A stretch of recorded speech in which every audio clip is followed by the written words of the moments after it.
Hello, it's Nikki. Welcome back to a very sunny day, but it's so cold I can't take my scarf off. But welcome to part 3. Here we go. This is all about positioning and starting off 2025 in a really great, expansive, exciting way. Let's go. I would love you to journal on the following points and ask yourself, how could this work for my business? And when we say how, I want you to enter it into this space of, let's just see, shall we? Let's just see what's going on here. And you may be surprised because sometimes when you hear a question for the first time, everything in us wants to shut down and go, well, that would never work for me. Because it's easier to do that rather than go into the nitty gritty. So just see how they land. Just see if there's anything in it for you. And if there really isn't, no worries. Just move on to the next one and see what comes up there. Number 1, I want you to ask yourself, in terms of your positioning, in terms of what you're offering, in terms of what we've built on in part 1 and 2, how can you welcome more easy, straightforward, uncomplicated yeses? So if you look at a map or a maze or a way of getting from A to B, we are always looking for the easiest route. I don't want to go around the houses. If I can go on a motorway, I absolutely will go on a motorway rather than going down this country lane, waiting for this train to pass, doing all of these things. So always I am looking for those easy, straightforward, uncomplicated yeses. Number 2, how do you feel about being noticed? So maybe for this year, getting more clients or visibility or growing your personal brand in some shape or form is up there. It's one of your priorities, it's on your list, and it's in the front and center of your mind. However, say you got 10 more clients today and they immediately just emailed you and said, yes, I'm ready. Or suddenly if you went live on Instagram and suddenly you got 20,000 views and you went viral, how would that sit with you? How would that feel? I want you to play around with these feelings because all of these things are absolutely possible. And I think that sometimes people stay small or stuck or hidden or tucked away because there is an underlying fear of being noticed. And so for the purposes of that exercise, I want you to become familiar with what might happen. What are you actually really worried about?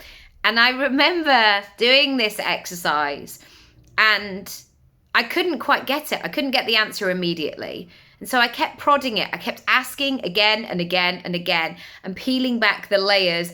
And then I finally got it and I was like, oh, it's that. Oh, right. It's that. That's what I'm frightened of as a 43-year-old woman right now. That thing. That's what I'm frightened of. And suddenly, just by looking at it and exploring it and pulling it apart and seeing what was going on, it took the shame out of it. It took the enormity out of it. It took the fear out of it. And I was very, very grateful for that. Number 3, where can you be more you? Now, many of us were taught to have that professional side of us. And yes, there's a lot to be said for that. When I show up for clients or if I'm doing a speaking gig or if I'm on set or whatever it might be, I want them to have the best version of me, not the version of me who's just woken up and be like, oh my gosh, where am I?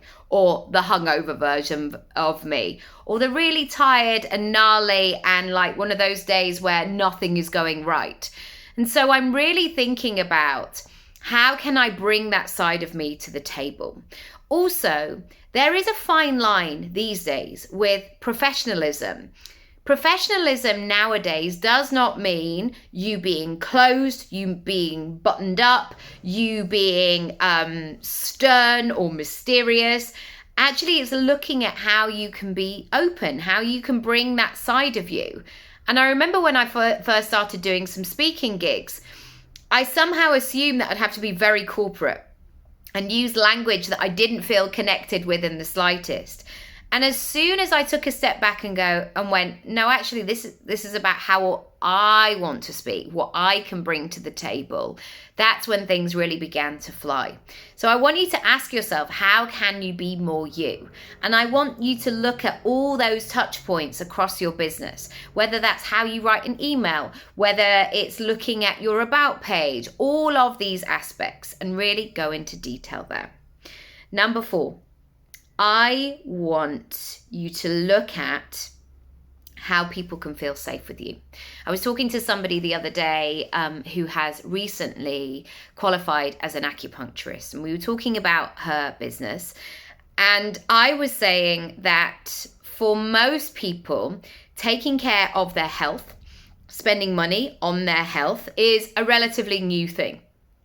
And from a kind of internal or a holistic point of view, people have always bought like a nice new top for the weekend or got their hair done. Latterly, they've got their nails done. But I'm talking about those things that make them feel really good or make them feel more like them. And so I want you to explore what these words might mean to you and how you can practically show this in terms of your brand. How can you reassure people? How can you make people feel safe? How can you be more reliable? How can you do what you say you're going to do? Or where are you not, for example?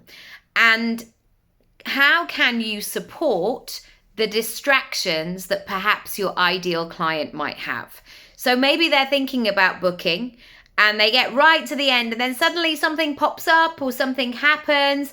How can you move the needle for them? How can you safely guide them over the line and encourage them to work with you? I want you to think about all of those things because yes, on one hand, people go, well, say, for example, it was a declutterer. People might go, yeah, of course, like that's absolutely what I need because my house is a tip or I need to get rid of loads of stuff or a family member died and I've now got their stuff or whatever the thing is. So on paper, it might make sense and they go, oh, I must do that. But what's going to actually move them over the line? Maybe it's about meeting the right person where they don't feel judged, where it feels okay for that person to be in their house and they will feel safe during that process. And I think that this is the thing sometimes that many people forget. It's actually how people feel and people being safe. And certainly for doing this for 15 years, people are vulnerable. People are carrying so much stuff in the world. And we need to bear that in mind as we hold that space for people. And finally, how can you think about your positioning in terms of future you? Now, I know how long it takes to look at your website or kind of put things in place. And sometimes you feel like you're always doing it. Like, I feel like I've just updated this. But actually, it's one of the best things to do. It's one of the best uses of your time. And I actually want you to begin to plan ahead and to sow the seeds for what you might need. I remember around my 30th birthday, I really thought about having children. And it dawned on me turning 30, like, okay, this is the decade, I guess, that I really, if I want to have children and hope I can have children, then this is what I need to begin to put in place. So I began to write a list of, okay, well then I need to get rid of that piercing, that belly button piercing that I had from a like really dodgy place in Camden that never quite felt right. I need to get that removed. I need to clear the decks and get that sorted. I need to think about whether or not we'd be able to stay in this house or would we need to move. I needed to think about if we stayed in here, where would the cot go? Or would I be able to get an extra chair in here? What would I do for work? So I began to think in that way. And maybe you are at this stage at the beginning of the year where you're thinking, right, I want to do all of these different things and I want to move in this certain direction. So therefore, how can you begin to set yourself up? Because what happens sometimes is people do the opposite. I can look at their website and I can meet them in person. And I think this headshot or this website or this way of talking is out of alignment with the person that I'm meeting in the room. The stuff online, it feels outdated. It doesn't feel reflective. It doesn't feel in alignment of who they are. And so I would rather, and this is not about lying or overexerting yourself, but have that future vision in mind. When you're putting together new things for your website or describing yourself or sending an email, go forwards. Don't do it, or don't just think about going backwards. You're setting up yourself, the foundations for where you go next. I hope that's been useful. If you would like help, go over to my digital disco. What else can I offer? Strategy sessions. Come and have a look. Come and have a read of my Work With Me page. I'm meeting people in real life. That is my preferred thing to do if you're in London. But equally, I work globally with people all over the world online. Lots of love. See you tomorrow for part 4. Don't forget to subscribe, follow along, and I'll be dropping part 4 very, very shortly. Lots of love. Bye.